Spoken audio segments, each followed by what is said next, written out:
Oftentimes, when people consider a social construct or group within society, race, religion, and gender come to mind. Many do not consider weight to factor into social bias, that is, unless it affects them directly. Overweight individuals are treated differently every day by their coworkers, friends, and family. People avoid the word fat around them as if it is a taboo and fragile subject. They treat the word as an insult or as the punchline of a good joke. While there is a difference between health and self acceptance, society tells us that thinner is better, but this is not always the case.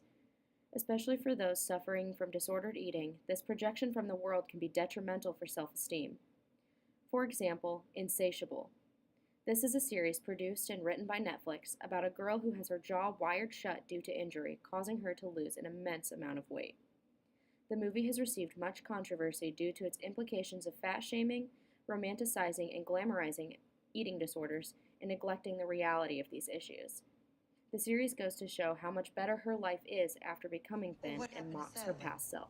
Pretty girls don't have to settle.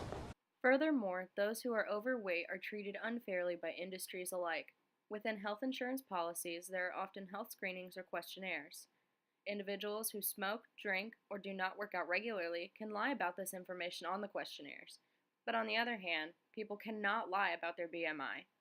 Therefore, someone who has a low BMI, a skinny person, could be a smoker, a heavy drinker, and overall considerably less healthy than someone who works out regularly and treats their body well, but simply has a high BMI.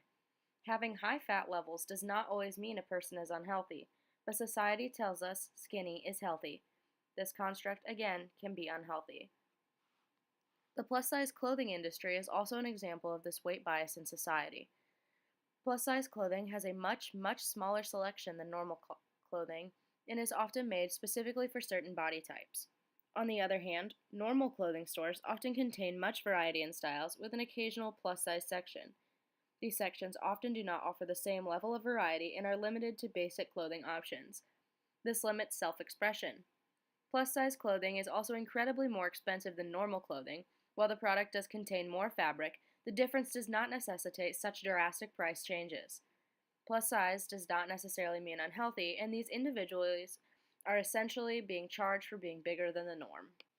While this is all convincing, fact speaks louder than opinion. Numbers tell that overweight individuals feel ostracized and discriminated against. In a survey, nearly 77% of people said they believe overweight individuals do not have the same opportunities as thin, and 65% of people said that they feel as if they have been or are treated differently because of their body. Although we would all like to say we are above judging upon physical appearance, 60% of those surveys said they would choose the more attractive candidate when interviewing two individuals of the same qualifications. In addition to this, 65% said that they do factor weight when determining beauty in others. Those who deal with this different treatment within their daily lives are aware of this weight bias, but unless it affects us every day, we may not understand. Industries such as clothing and healthcare, pop culture, and the people around us often unknowingly treat overweight people differently. To be more aware of what may hurt others, we should bring this to the attention of those around us.